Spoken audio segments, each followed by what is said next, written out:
अस्सलाम वालेकुम वरहमतुल्लाहि वबरकातुहू।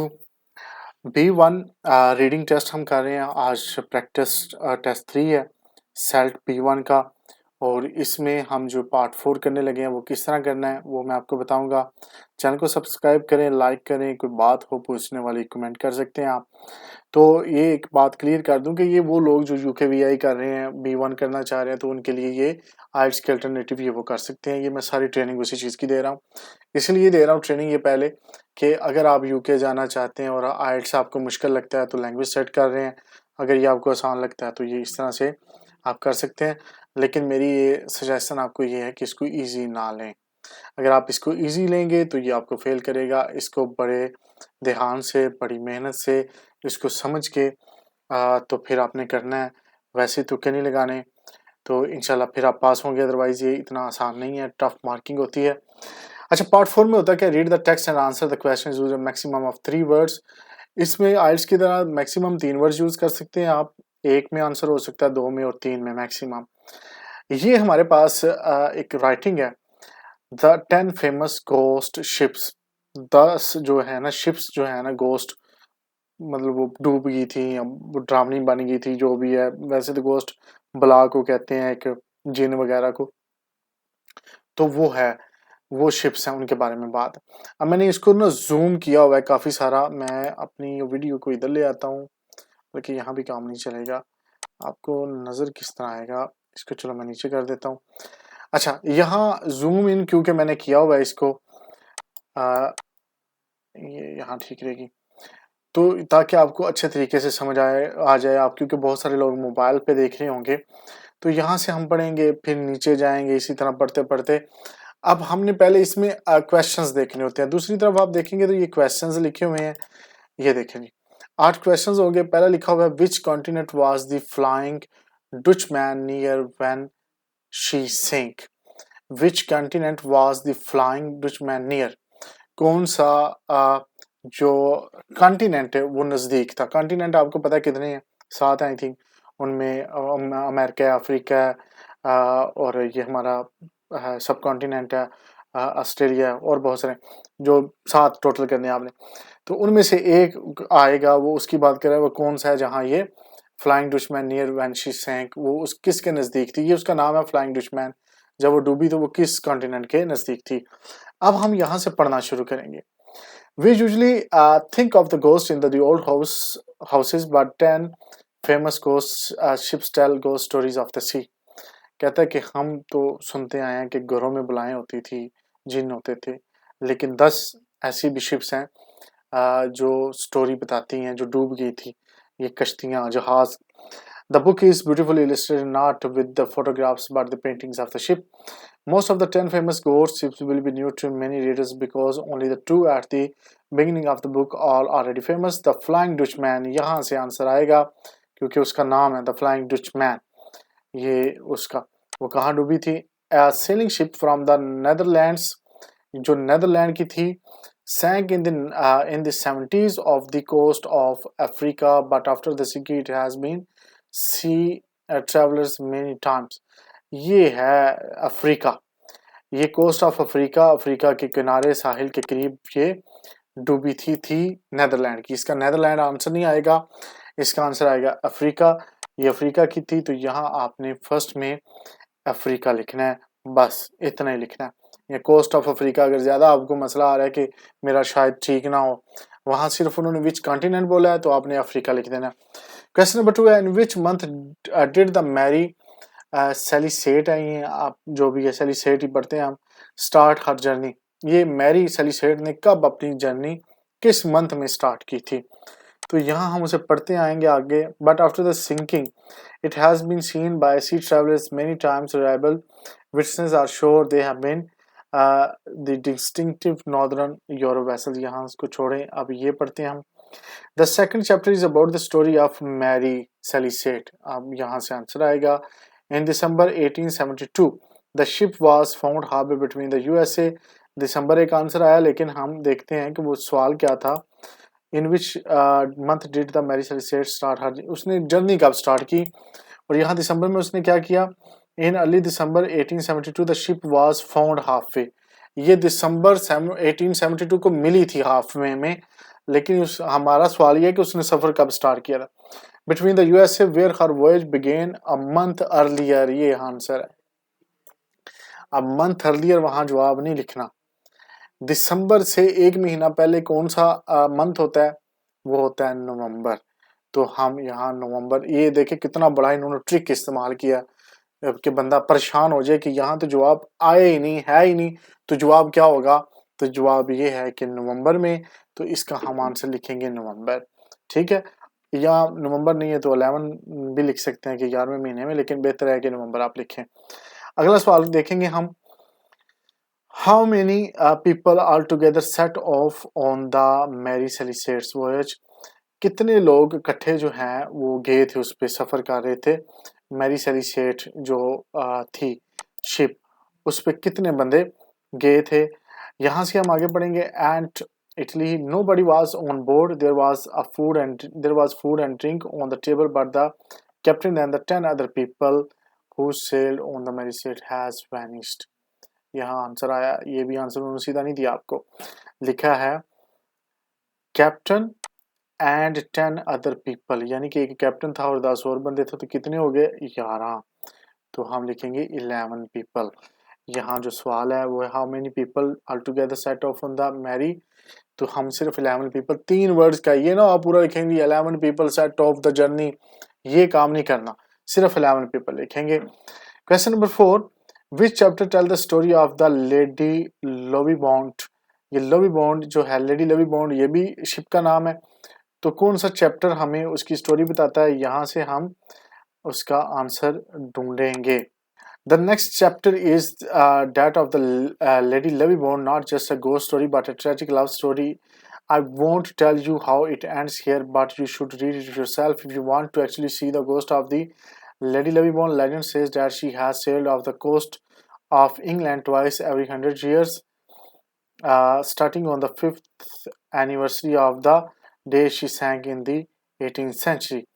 Many people have suggested explanation for the mysteries of the Mary Salicet and several other ghost ships. The book doesn't try to give a reason for any of them, it just tells their stories. The writing style itself is interesting too. There isn't just a single author but one for each of the famous ghost ships, making each account different. यहाँ तक तो मुझे नहीं मिला answer. The company who published the book Mystery advises against the right of waiting for the film of the book to come out in a year or two. The author have insisted that these stories will only ever be available in the book form. मुझे तो इसका answer नहीं मिला किस chapter में है, यहाँ next chapter के आगे पीछे होगा, मुझे ये देख लें। द सेकंड चैप्टर, ये आ गया आंसर, द सेकंड चैप्टर है, किसके मतलब है, द मैरी सेलिसेट है, early in December the ship was, ठीक है जी, ये सेकंड चैप्टर है। यहाँ the next chapter is the lady Lovey Bond, तो इसका आंसर आ गया थर्ड चैप्टर, क्योंकि पहला दूसरे चैप्टर में मैरी सेलिसेट के बारे में है, और तीसरा जो नेक्स्ट चैप्टर है वो है लेडी लवी बॉन्ड के बारे में, तो इसका मतलब है कि ये तीसरे चैप्टर में है। मेरे लिए मुश्किल हो गया था बड़ा कि मुझे नहीं मिलना था, ये तो मुझे दोबारा वापस आना पड़ा सारा पढ़ के, तो ये इसी तरह मैं इसीलिए कहता हूँ कि बड़े ध्यान से करना है, ये ना समझे। तो इसका हम करेंगे क्वेश्चन नंबर 4 का थर्ड या 3, ये दोनों में से कोई भी आंसर आप लिख लें। Question number 5, which of the mysteries does the book try to explain, कौन सी मिस्ट्री है जो बुक एक्सप्लेन करने की कोशिश करती है। तो यहाँ हम आते हैं रीडिंग की तरफ, तो ये देखते हैं कि इसमें कौन सी है। यहाँ if you want to actually see the ghost of the lady, legend say that she sailed off the England twice every 100 years, starting on the 5th anniversary of the. Many people have suggested explanation for the mysteries of the Mary Celeste and several other ghost ships. The book doesn't try to give reasons for any of them. एक तो यहाँ आ गया, the book doesn't try to give reasons for any of them. It just tells their stories. ये stories बताती हैं, और सवाल क्या था यहाँ हम आएंगे, which of the mystery does the book try to explain. Explain नहीं करती, book doesn't try to give reasons, ये भी नहीं। The writing style itself is interesting. There isn't a single author but one of each of the famous gossips, making each account different. यहाँ कुछ भी नहीं है जी, कोई explanation वगैरह का नहीं है, तो इसको आप लिख सकते हैं नन या नो, ये आंसर इसका आएगा क्योंकि नीचे भी इसके रिलेटेड कोई बात नहीं है। आगे क्वेश्चन देखते हैं जी। Question number 6, how many authors wrote the book? कितने ऑथर्स ने ये जो है लिखी है किताब? तो ये हम देखेंगे। The company who publish the book mystery advising is waiting for the film of the book to come out in a year or two. The authors have insisted that these stories will only ever be available in the book form. अब यहाँ answer इस line में नहीं तो ऊपर पढ़ना पड़ेगा। Many people have suggested explanation for the mysteries for of the Mary Sally Saint and several other ghosts. If the book doesn't try to give reason, it tells their stories. The writing style that isn't single author but one of each of the famous ghost ships, making each account different. अच्छा एक भी यहाँ इससे ऊपर पढ़ना पड़ेगा। अब यहाँ से भी मुझे आंसर नहीं मिल रहा।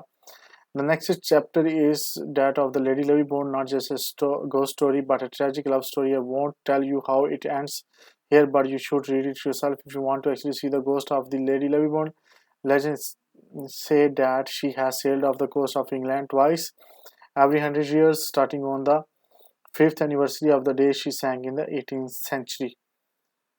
यहाँ भी नहीं मुझे मिला, यहाँ से मिलेगा आंसर। आप देखते हैं। The second chapter is about the story of the Mary Sally Saint in early December 1872. The ship was found halfway between the USA, where her voyage began, in the month earlier, and Italy. Nobody was on the board. There was food and drink on the table, but the captain and the 10 other people who sailed on the Mary Sally Saint has vanished. यहाँ से भी नहीं, यहाँ मुझे ये आ गया। Most of the 10 famous ghost ships, ये आया ये आंसर बड़ी मुशक्कत के बाद कि most of the 10 famous ghost ships, ये 10 शिप्स हैं और 10 की स्टोरी यहाँ आ रही है इसमें। ऊपर ये भी लिखा 10 फेमस घोस्ट शिप्स। देख लें, बहुत चीज़ें बड़ी सामने होती हैं, नज़र आ रही होती हैं, लेकिन मिलती नहीं हम, क्योंकि ये सारी चीज़ें देखनी होती है। ख़ास करके टाइटल में मैं बताना भूल गया कि टाइटल को लाजमी देखा करें। टाइटल मैंने देखा भी है, पढ़ा भी है, लेकिन मेरे दिमाग में ये चीज़ नहीं आई। How many authors wrote the book? अच्छा यहाँ नहीं, ये हाउ मेनी ऑथर्स, ये आंसर फिर भी नहीं मिला। ये कितने ऑथर ने लिखा है ये, चलो ये मैं मुझे नहीं मिला, आपने करना है, ये आप पे छोड़ देता हूँ मैं। ठीक है, मैं अब जाऊँगा कहीं से आंसर देखूँगा जाके, तो फिर मेरे लिए मुश्किल हो जाएगा। इसको छोड़ता हूँ, ये आप खुद ढूंढ लीजिएगा क्या इसका आंसर है, कमेंट भी कर दीजिएगा। Question number 7, what's the name of the publish of 10 famous ghost ships?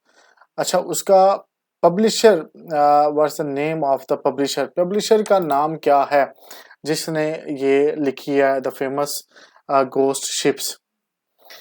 तो यहाँ हम आगे थे, यहाँ तक हमने पढ़ लिया था। मैनी से पढ़ते हैं। Many people have suggested explanation for the mysteries of the Mary Sally and several other ghost ships. The book doesn't try to give reason for any of them. It just tells the stories. The writing side is interesting too. There isn't just a single author but one for each of the famous. 10 author हैं, ये answer आ गया मुझे भी उस वक्त, वो पिछले का मैं बता रहा हूँ। The writing style itself is interesting too. There isn't just a single author, एक author नहीं है, but one for each of the famous ghost ship. Her ship का अलग से author है, तो 10 शिप्स हैं, 10 ही author होंगे। दिमाग नहीं चल रहा था। Making each account different. आगे इसके अगला जो सवाल है उसको भी देखते हैं। पब्लिशर का नाम क्या था? The company who publish the book mystery, ये है कंपनी का नाम mystery. The company who publish the book, जो कंपनी ने जिसने बुक पब्लिश की, मिस्ट्री उसका नाम है। Advise against the waiting for the film of the book to come out in a year और टू, वो वेट कर रही है कि ये फिल्म भी आ जाएगी साल और 2 में। ठीक है जी, दोनों सवालों के जवाब मिल गए। एक तो ये मिल गया हाउ मेनी ऑथर्स रोट 10, उन्होंने कहा सबके डिफरेंट थे, और 7वें का मिल गया। आखिरी है when can we expect to see a film of 10 famous ghost, उन्होंने 1-2 साल में बताया था ना ये आंसर हमें, तो इसका आंसर देखते हैं ना क्या होगा। अच्छा ये दोबारा we can when we can expect to see a film of 10 famous ghost ships, इसका आंसर देखते हैं। The company public mystery advises against waiting for the film, advises against waiting for the film of the books to come out in a year or two. The authors have insisted that these story will only ever be available in book form. अच्छा वो जो mystery है, जो publisher है वो इसके against आपको advice करती है, वो कहती है कि आप फ़िल्म का वेट ना करें। तो यानी कि हम कुछ नहीं कह सकते साल में आएगी, नहीं आएगी। तो वो कह रहे हैं फ़िल्म का वेट ना करें कि ये जब भी आपको ये स्टोरी मिलेंगी, ये किताबों में मिलेंगी या आपको फ़िल्मों में नहीं मिलेंगी।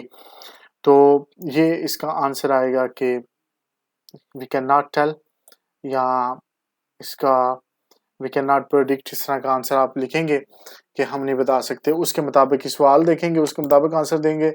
When we can expect to see a film of 10 famous gossips, we can't expect, इतना हम लिखते हैं कि हम, या वी कांट गेस, हम गेस नहीं कर सकते। तो ये उसका आंसर होगा। तो ये इस तरह से है, ये काफ़ी डिफ़िकल्ट था चैप्टर, मुझे जो लगा आपको आसान लगा होगा। मेरी इंग्लिश इतनी अच्छी नहीं है। तो मुझे उम्मीद है कि आपको ये समझ आ गई होगी चीज़ों की जो मैं समझाना चाह रहा था, या कुछ चीज़ें आप मुझे समझाएँगे। तो इंशाल्लाह नेक्स्ट वीडियो में फिर आपसे मुलाकात होगी नए टॉपिक के साथ और नए टेस्ट के साथ। तो दुआ में याद रखिएगा, इंशाल्लाह नेक्स्ट वीडियो में फिर मुलाकात होगी। अल्लाह हाफ़िज़।